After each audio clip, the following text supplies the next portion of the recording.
Combattere la piaga dello spaccio e del consumo di stupefacenti a Mestre non solo sul fronte della repressione, ma anche della prevenzione.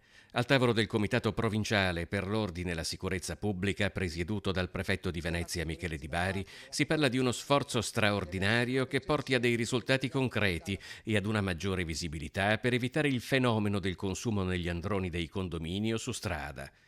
Da un lato sarà quindi ulteriormente aumentata l'intensità dei controlli di polizia, carabinieri, guardia di finanza e polizia locale, dall'altro verranno attivati tavoli tecnici con i servizi sociali del comune e dell'azienda sanitaria. Purtroppo ormai sono anni che assistiamo a scene in cui i tossicodipendenti si bucano esattamente alla luce del sole. Io ieri sera alle 6:30 sono uscita da qua e abito al Parco del Piraghetto, cioè ogni 5 metri c'era un pusher, ormai li conosciamo.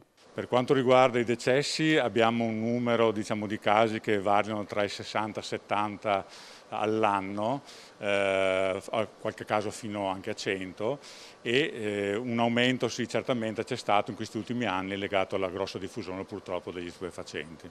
Le voci raccolte a Mestre parlano di un'emergenza senza fine.